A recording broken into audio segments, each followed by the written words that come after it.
നിങ്ങൾ കാണുന്ന ഈ ക്രൗഡ് ഒരു പ്രതീക്ഷയുടെ ക്രൗഡാണ്. ഇത് പൃഥ്വിരാജ് പ്രൊഡക്ഷൻസിന്റെ ഒരു സിനിമയ്ക്ക് വേണ്ടിയിട്ടുള്ള ഓഡീഷന്റെ ക്രൗഡാണ് കേട്ടോ.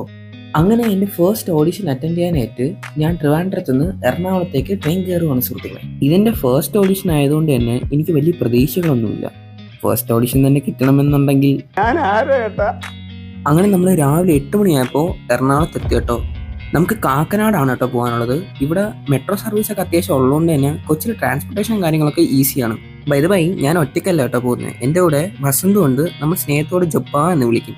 And the next transport the bus. നമ്മുടെ സ്ഥലത്തേക്ക് നമുക്ക് ഇനി ബസ്സിലാണ് കേട്ടോ പോകാനുള്ളത്. രാവിലെ 3 മണിക്ക് ട്രെയിൻ കയറിയോണ്ട് തന്നെ അത്യാവശ്യം ഉറക്കക്ഷീണമേ ഇല്ല. Finally we reached. അവരൊരു ജനപ്രവാഹം തന്നെ ഉണ്ടായിരുന്നു കേട്ടോ. നമ്മുടെ പേഴ്സണൽ ഡീറ്റെയിൽസ് ഫില്ല് ചെയ്യാൻ തന്നെ അത്യാവശ്യം നല്ല ഇടി ഉണ്ടായിരുന്നു. 1000 മേലെ ആള് വന്നിട്ട് നമ്മൾ 480 ടോക്കൺ ആട്ടോ.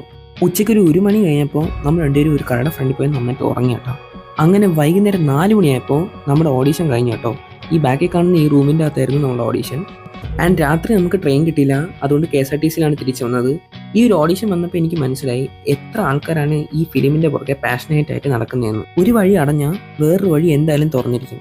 നമ്മുടെ ആഗ്രഹത്തിന് വേണ്ടിയിട്ട് നമ്മൾ പാഷനേറ്റും ഹാർഡ് വർക്കിംഗ് ആണ് എന്നുണ്ടെങ്കിൽ ആ ഗോളിലേക്ക് എന്തായാലും നമ്മൾ എത്തിയിരിക്കും. അപ്പോൾ ഇന്നത്തേക്ക് ഇത്രയേ ഉള്ളൂ.